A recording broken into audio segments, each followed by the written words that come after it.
quando um ente querido desaparece, a primeira coisa a fazer é entrar em contato com a polícia para que eles possam tentar descobrir os últimos movimentos conhecidos da pessoa desaparecida. Isso muitas vezes resulta na resolução do caso. Mas certos desaparecimentos seguem sem explicação e viram casos sem solução que intrigam investigadores por décadas. Número 10. Benjamin Rosland tinha 19 anos quando aparentemente desapareceu no ar, e até hoje ninguém conseguiu descobrir para onde ele foi ou o que aconteceu com ele. Benjamin é de Pershing Boulevard, em Clinton, Iowa, onde vivia com os pais no quarteirão 900. Na época em que desapareceu, em 2007, ele estava tentando continuar seus estudos e havia começado a fazer aulas na Clinton Community College. Porém, esses planos foram adiados após ele sofrer um grave acidente de carro em 29 de novembro daquele ano. Ao chegarem, os socorristas se surpreenderam com o estado do veículo e não conseguiram tirar Benjamin dos destroços. Por isso, usaram o desencarcerador para cortar o veículo e socorrer Benjamin. Após ser estabilizado, Benjamin foi levado de helicóptero para um hospital em Iowa City, onde recebeu tratamento para graves ferimentos na cabeça. Durante a investigação do acidente, no qual outra pessoa também ficou gravemente ferida, veio à tona que a carteira de motorista de Benjamin estava vencida e ele foi preso. Ele foi acusado de não parar e dirigir sem carteira, e uma data para a audiência foi marcada. Mas Benjamin nunca teve a chance de defender seu caso, pois desapareceu depois de pagar $5.000 para contratar um advogado. Depois que ele foi dado como desaparecido, sua família disse à polícia que ele nunca simplesmente fugiria das acusações contra ele e que teria informado a eles se seu desaparecimento fosse intencional. A última vez que ele foi visto foi às 10h25 do dia 8 de fevereiro de 2008. Ele visitou um amigo que morava no quarteirão 400 da 10ª Avenida em Clinton. Enquanto estava lá, ele foi até uma loja Hy-Vee do outro lado da rua para comprar lanches, mas não voltou. Ao analisar as imagens das câmeras de segurança perto da loja, não havia sinal de Benjamin, sugerindo que algo ocorreu com ele ao atravessar a rua. Durante uma busca organizada, a polícia encontrou um dos sapatos de Benjamin no quintal de uma casa vazia, localizada na esquina da 13ª Avenida Sul com a 3ª Rua. O outro sapato dele foi achado logo depois, no lado leste da mesma rua. Investigadores monitoram a conta bancária e o celular dele, mas nenhum foi usado desde seu desaparecimento. A conta poupança dele tem, segundo a polícia, uma quantia significativa de dinheiro intacta. Quando desapareceu, ele tinha pouco dinheiro e não saiu da área em veículo próprio, pois não possuía um. Nada mais foi encontrado, e os investigadores pediram que o público fique atento caso vejam Benjamin ou qualquer coisa relacionada ao seu desaparecimento. Ele é descrito como tendo cabelo castanho e olhos azuis, mede 1,81 m de altura e pesa 79 quilos. Ele tem várias cicatrizes no rosto do acidente de carro e outra no peito esquerdo. Quando foi visto pela última vez, vestia camisa polo marrom, macacão camuflado, jeans azul e sapatos marrons.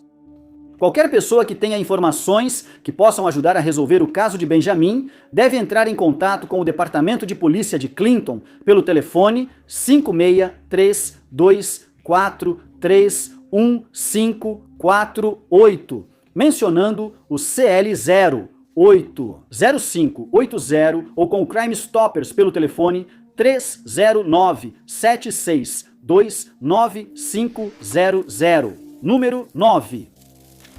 Já faz 28 anos que Suzanne Lyle, chamada de Suzy por amigos e familiares, foi vista pela última vez e seu caso ainda intriga os investigadores em Albany, Nova York. Suzy nasceu em Saratoga Springs, Nova York. Tinha 2 irmãos mais velhos e passou a infância principalmente em Ballston Spa, onde cursou o ensino médio. Ela era uma estudante excepcionalmente brilhante que se formou com honras em 1996. Depois, ela ingressou na Universidade Estadual de Nova York para estudar ciência da computação. Ela e seu namorado, Ricardo Condon, se conheceram e começaram a namorar enquanto ainda estavam no ensino médio, mas frequentaram faculdades diferentes. Quando desapareceu, Suzy morava no dormitório Colonial Quads da universidade e, para ajudar a pagar a mensalidade, começou a trabalhar na loja de softwares Babbage's, em Troy. A loja ficava no Shopping Cross Gates, que está localizado em Westmere e Guilderland, a oeste do campus da Suzy. A mãe disse à polícia que Suzy ligou em 1º de março de 1998, avisando que estava sem dinheiro. A mãe dela ofereceu dinheiro, mas Suzy disse que aguardava o próximo pagamento e ficaria bem. Na manhã seguinte, ela fez uma prova de meio de semestre e depois foi vista em várias aulas, que terminaram às 16 horas. Depois, ela foi trabalhar na Babbage's e terminou seu turno às 21h05. Sabe-se que ela saiu da loja 20 minutos depois do fechamento e, como de costume, pegou um ônibus da Autoridade de Transporte do Distrito Capital e voltou para o dormitório. Ela foi vista por um de seus colegas de classe descendo do ônibus na parada Collins Circle por volta das 21h45. Ela teria uma caminhada de 3 minutos até o dormitório, mas nunca chegou e não foi mais vista. Richard se preocupou ao não encontrar Suzy no dia seguinte e, ao saber que ela não voltou ao dormitório, avisou seus pais. Procuraram a polícia do campus, que disse que estudantes às vezes se ausentam dos quartos e ela provavelmente voltaria logo. Mas então, tudo mudou. No dia seguinte, alguém sacou 20 notas de $20 da conta dela em um caixa eletrônico de uma loja em Albany. Sabe-se que isso ocorreu por volta das 16 horas, mas a câmera da loja, por motivo desconhecido, não filmava a área do caixa eletrônico. Ainda não se sabe quem usou o cartão de débito dela. Ao ser interrogado, Ricardo disse que só ele e Suzy sabiam a senha dela e só deixou de ser suspeito após seu álibi ser confirmado. Estava na casa de um amigo jogando videogame quando Suzy sumiu. Ele recusou o teste do detector de mentiras e deixou de cooperar com os investigadores. Depois, veio à tona que Suzy tentou terminar com Ricardo, mas ele começou a chorar, então ela mudou de ideia. Em junho daquele ano, encontraram o crachá de funcionária da Suzy da Babbage em um estacionamento próximo ao Collins Circle, mas não se sabe se ela o perdeu naquela noite, pois o crachá estava desatualizado. O motorista do ônibus que a viu naquela noite não pôde confirmar se ela desceu no Collins Circle. Um dos colegas de trabalho da Suzy na Babbage relatou que ela vinha reclamando há um mês que estava sendo perseguida, mas nunca disse por quem ou por que acreditava nisso. Uma recompensa de $20 mil está sendo oferecida por informações que levem ao paradeiro da Suzy. Ao paradeiro da Suzy. Ela é descrita como tendo cabelo castanho claro, olhos azuis, mede 1,60 m e pesa 77 quilos. Ela tem uma marca de nascença na panturrilha e uma cicatriz no pé esquerdo. Foi vista pela última vez com sobretudo preto, camisa preta e jeans azul. Qualquer pessoa que possa ajudar a encerrar o caso de Suzy deve entrar em contato com a Polícia Estadual de Nova York pelo número 519-783-3211, número 8.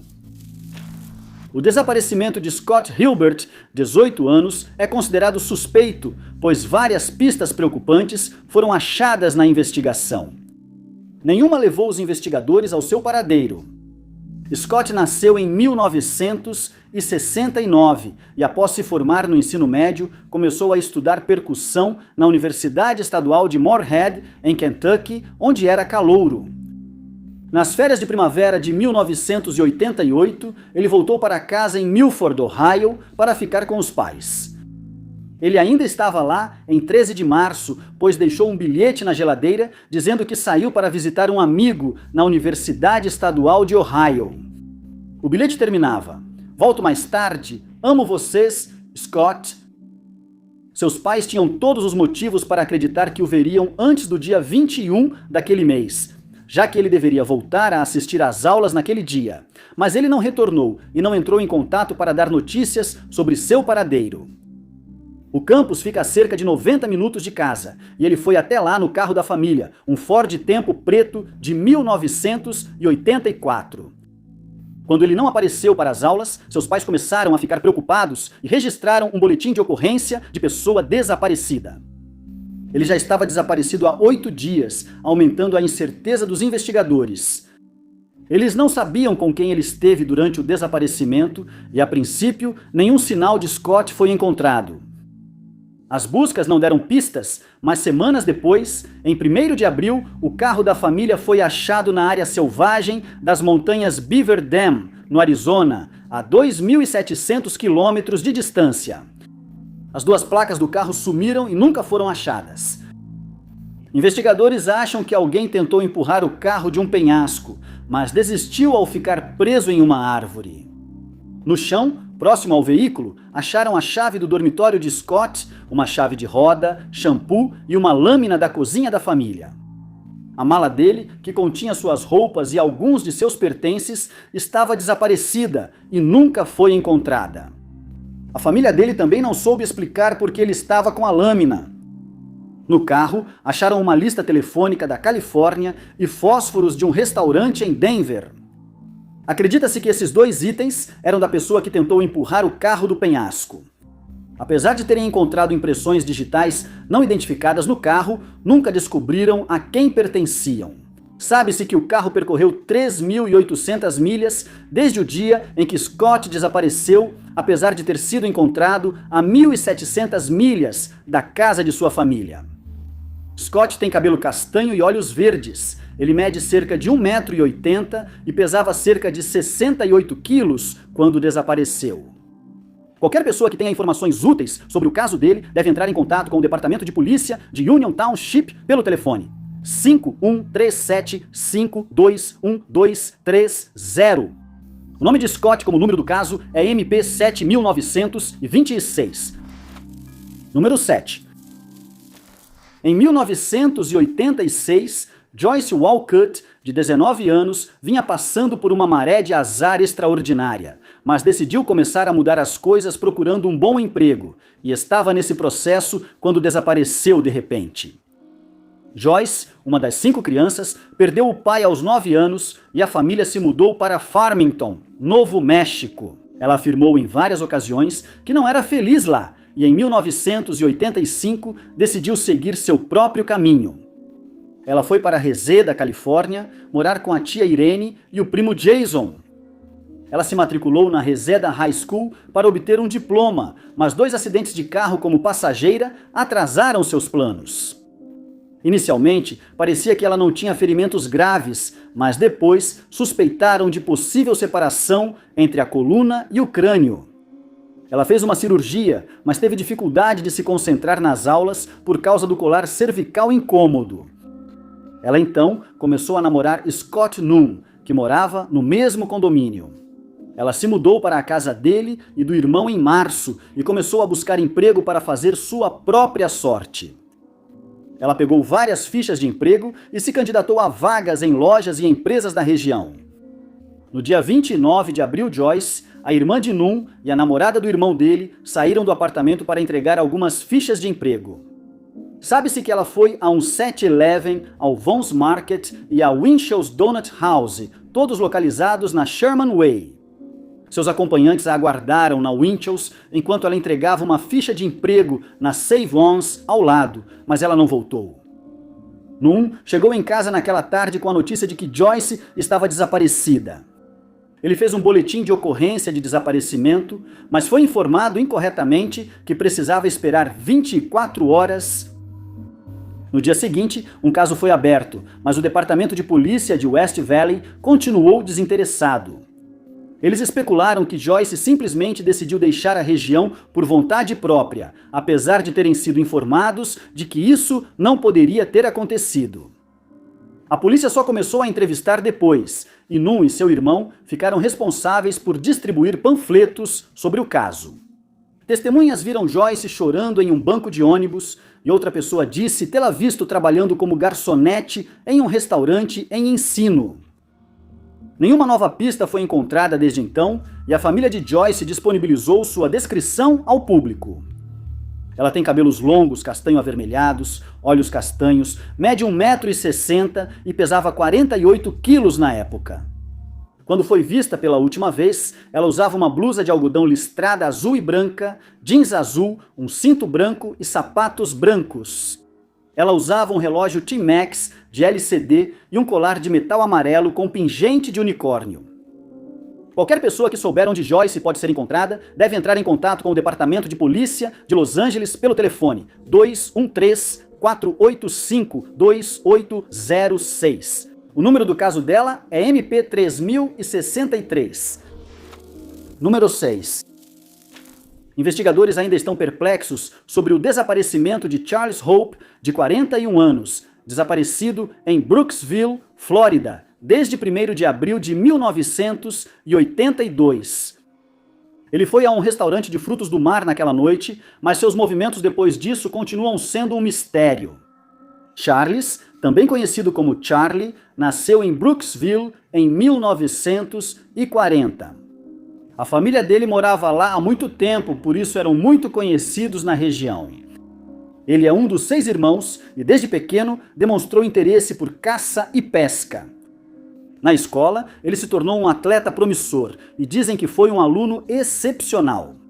Quando tinha apenas 17 anos, ele se casou com uma mulher chamada Alice e eles tiveram 4 filhos juntos.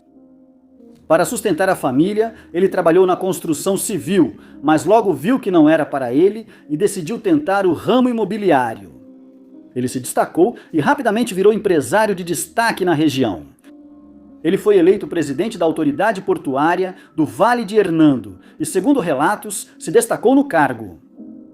O casamento de Charlie terminou, assim como o segundo, e dizem que foi por ele ser mulherengo.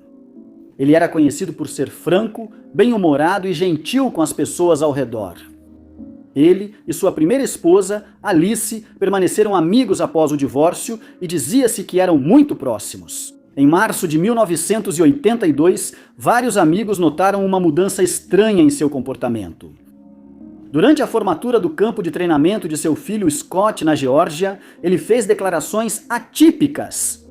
Ele disse a Scott que, se algo lhe acontecesse, garantiria que ele fosse bem cuidado. Nesse período, ele já tinha um neto que visitou na casa de Alice em 30 de março. Alice disse depois que ele parecia relutante em sair e ficou bem quieto na visita sem que ela soubesse o porquê.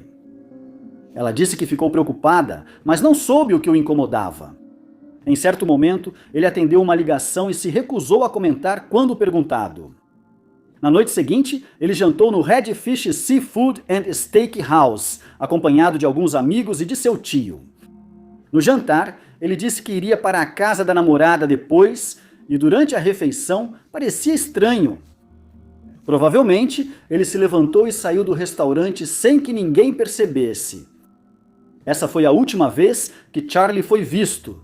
Pensa-se que ele saiu por volta da 1h, mas o horário exato nunca foi confirmado. Ele deixou a bebida sem terminar na mesa, algo que, segundo amigos, nunca faria. A caminhonete dele foi achada abandonada em frente ao local de trabalho dele, mas ele não apareceu para o turno. O escritório dele estava trancado e lá foram achados seus equipamentos de pesca e armas de fogo. Foram feitos esforços intensos de busca, mas mesmo após vasculharem florestas e pântanos, nenhum sinal de Charlie foi encontrado. Após encontrarem restos mortais de outro corretor de imóveis, suspeitou-se de um assassino em série na área, mas a teoria foi descartada. Desde então, várias teorias surgiram, como ele ter começado nova vida ou entrado no programa de proteção a testemunhas, mas nada foi comprovado. Sabe-se que ele estava usando uma camisa havaiana azul quando foi visto pela última vez e foi descrito como tendo cabelo grisalho, olhos azuis, medindo 1,70 m e pesando cerca de 84 quilos. Qualquer pessoa que tenha mais informações sobre o caso de Charlie deve entrar em contato com o escritório do xerife do Condado de Hernando pelo telefone 3527546830. O nome dele é Charlie. E o número do caso é MP51573. Número 5. Quando se trata de crimes como sequestros, roubos de veículos e desaparecimentos inexplicáveis, a África do Sul é um dos países mais perigosos do mundo. Isso já era verdade em 2018, quando uma estudante norueguesa chamada Marie Ustvold decidiu viajar para esse país e nunca mais voltou para casa. Ao chegar em Sedgefield, Cabo Ocidental, ela integrava um grupo de turistas viajando na região em 18 de abril com hospedagem prevista no Afro Vibe Backpackers, próximo a Mioli Beach. O grupo relatou à polícia que Marie saiu para caminhar após um casal do tour ir embora, mas eles retornaram logo devido ao vento forte. Eles avistaram Marie sentada na praia, mas decidiram não incomodá-la. Antes de sair, eles fotografaram o oceano e essa foi a última vez que Marie foi vista. O jantar foi servido às 19h, mas ela não apareceu, causando certa preocupação no grupo. Eles ligaram para o celular dela, mas não tiveram resposta e às 19h11, o guia turístico informou ao Instituto Nacional de Resgate Marítimo que Marie estava desaparecida. A busca começou cerca de 20 minutos depois, com cães farejadores, polícia e polícia comunitária de Sedgefield, mas nenhum sinal de Marie foi encontrado. A praia, a foz do rio, dunas e áreas próximas foram vasculhadas, mas sem sucesso. O tempo piorou e o mar ficou agitado, então pensaram que ela buscou abrigo por perto, mas mais tarde, naquela noite, encontraram sapatos e chapéu brancos e um iPhone na praia. Os sapatos e o telefone eram de Marie, mas o chapéu era um mistério. Por dias, buscas aéreas, marítimas e terrestres foram feitas, mas Marie seguia desaparecida. Algumas pessoas afirmaram que ela usava uma blusa branca e jeans azul quando foi vista pela última vez, enquanto outras relataram que ela estava vestida com uma blusa escura, florida e calça preta.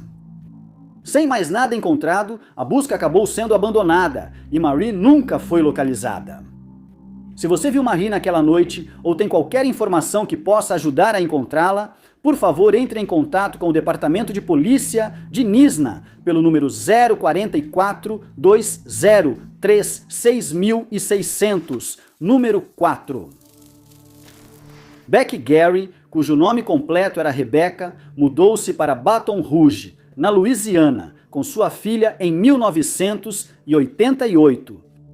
Naquele ano, a filha dela passou o Natal com os pais de Becky em Shreveport, enquanto Becky ficou em casa. Depois, a filha dela achou estranho, pois a visita não tinha sido combinada e foi decidida de última hora. Sua filha de 12 anos implorou para que ela fosse junto, mas Becky permaneceu firme e não quis ouvir. Ela comprou uma passagem de ônibus só de ida para a filha, que já estava muito frustrada e irritada com a situação. Elas tiveram uma discussão acalorada que só terminou quando sua filha já estava no ônibus. A filha dela agora acha que Becky queria tirá-la da região, mas ninguém sabe o motivo. Quando o Natal passou e não houve nenhuma notícia de Becky, o resto da família começou a se preocupar que algo estranho estivesse acontecendo. Em 27 de dezembro, a irmã de Becky, que havia falado com ela, entrou em contato com eles. Ela disse que pensava em sair de Baton Rouge porque as coisas não estavam dando certo e precisava que alguém a buscasse. Infelizmente, Becky nunca deu detalhes sobre por que as coisas não estavam dando certo, mas a mensagem foi repassada para sua melhor amiga e presumiu-se que ele iria buscá-la, mas isso não aconteceu. A família chamou a polícia, mas foi informada que ela provavelmente só estava se divertindo em algum lugar.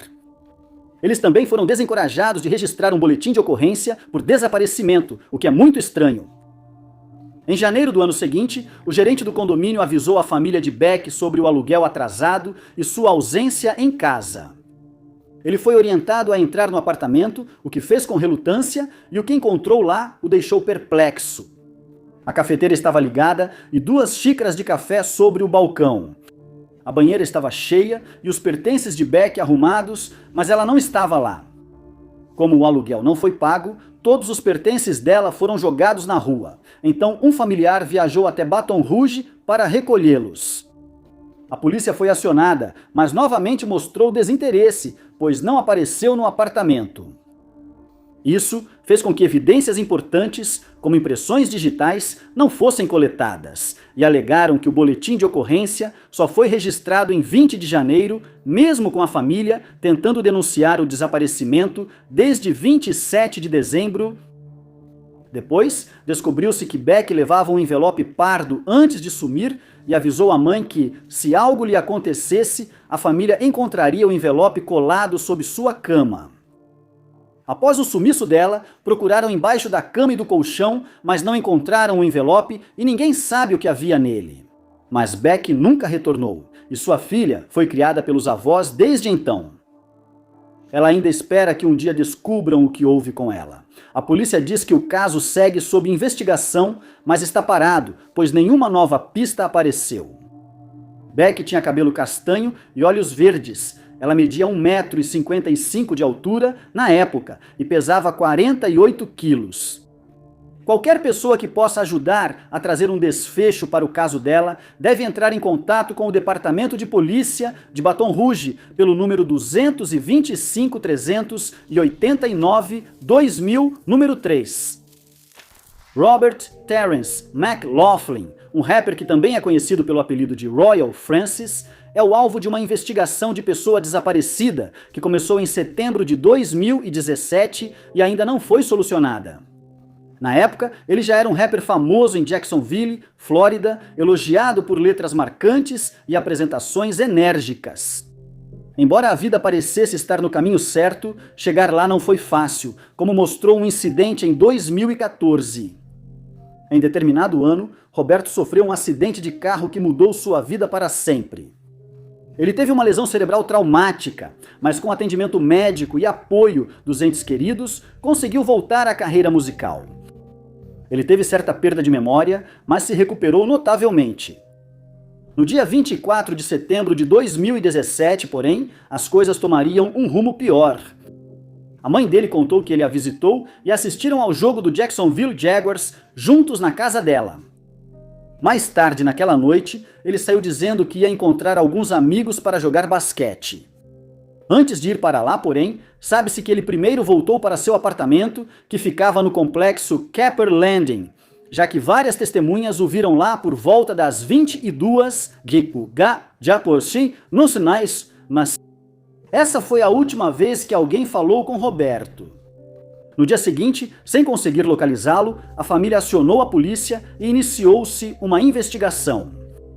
Enquanto isso, seus amigos e familiares começaram a procurar nas áreas onde Roberto costumava passar o tempo, mas ninguém o tinha visto.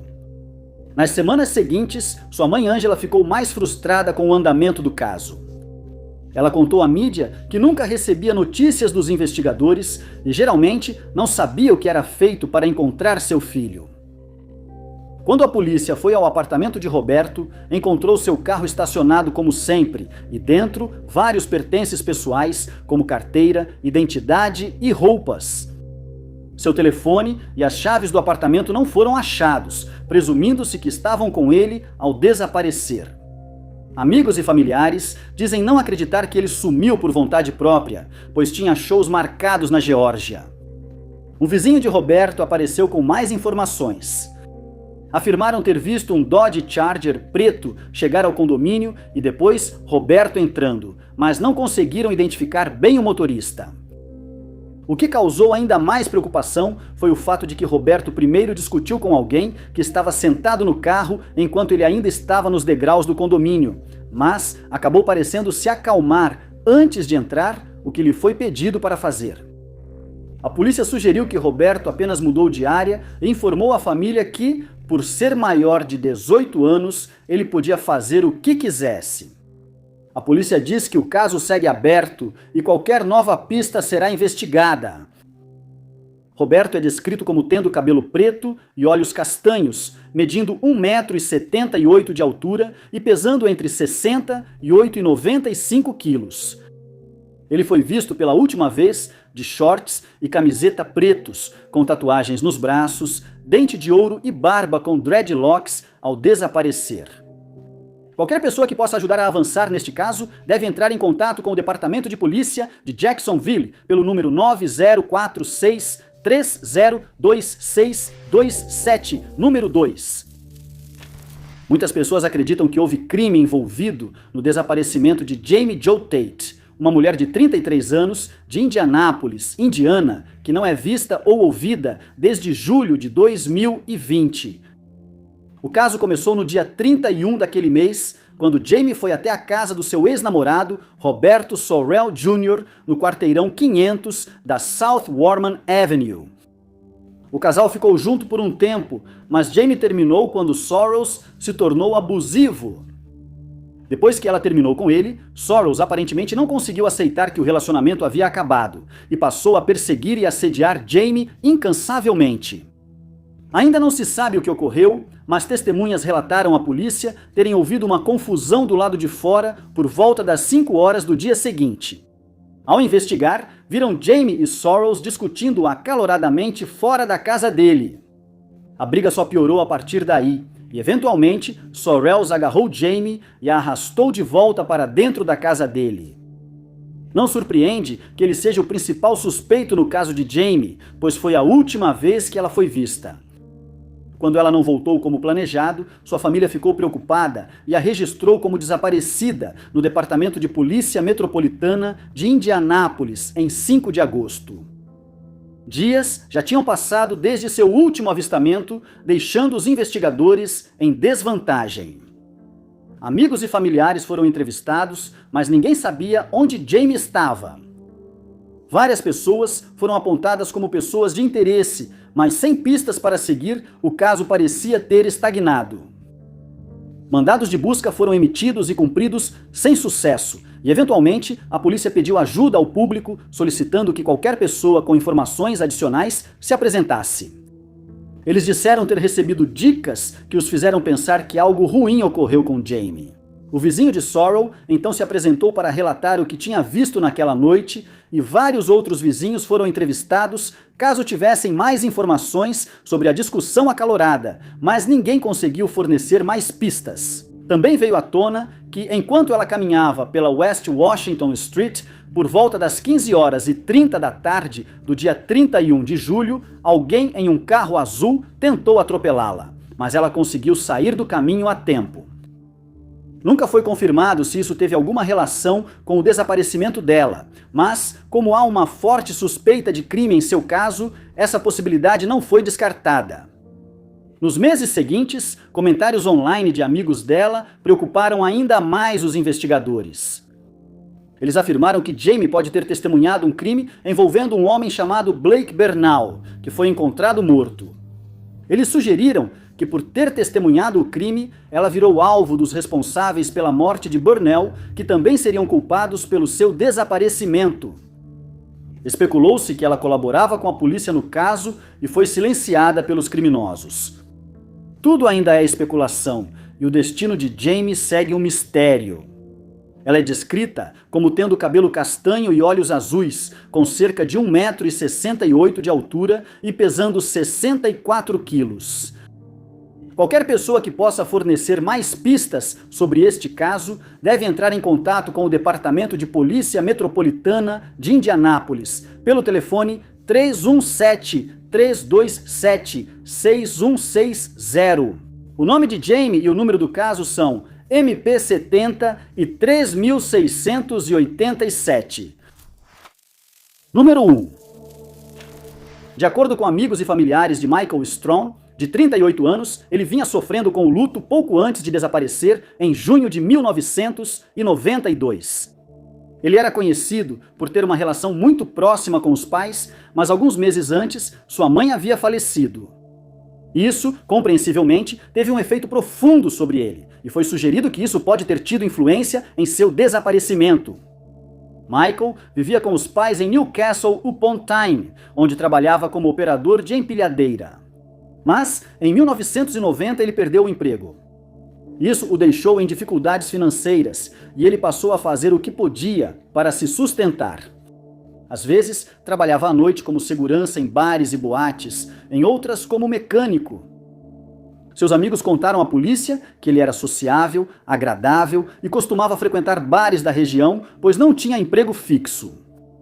Ele era conhecido na região, mas seu jeito tranquilo fazia com que outros se aproveitassem dele. Nas semanas antes do desaparecimento, tudo parecia melhorar para Michael.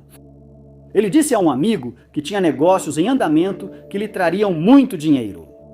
Ele disse que estava prestes a comprar um Mercedes-Benz, mas seus amigos não acreditaram muito, pois ele era conhecido pelo exagero. Testemunhas disseram ter visto Michael pela última vez no pub Percy Arms em 19 de junho daquele ano. Pouco antes de sair, ele conversou com o dono do pub, Peter Owens, por volta das 20h40.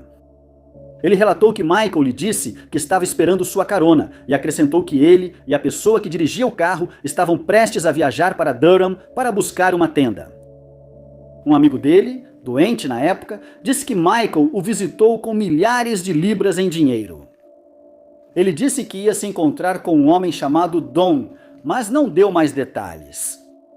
Após não voltar para casa, ele foi dado como desaparecido e seu carro achado a 100 metros do pub onde foi visto por último. Seu chapéu foi achado dentro, mas o veículo não deu outras pistas. A polícia soube que Michael foi atacado cerca de 2 semanas antes de desaparecer, mas a natureza do ataque e o agressor seguem desconhecidos. Em 2013, 2 homens de Tynedale, em Newcastle, foram presos por serem considerados responsáveis, mas acabaram sendo liberados sob fiança. Ele é descrito como tendo 1,91 m de altura e pesando 146 quilos. Não há muitas outras informações disponíveis sobre o seu desaparecimento, mas acredita-se que ele tinha uma barba e um bigode completos quando desapareceu. Qualquer pessoa que possa ajudar a polícia, no caso de Michael, deve entrar em contato com a polícia de Northumbria, ligando para o número de emergência 101. Obrigado por assistirem, pessoal! Se você gostou deste vídeo, não se esqueça de clicar no botão de curtir. Não esqueça de se inscrever e ativar o sininho para acompanhar nossos vídeos. Meu nome é Top 5 Unknowns e vejo vocês no próximo vídeo.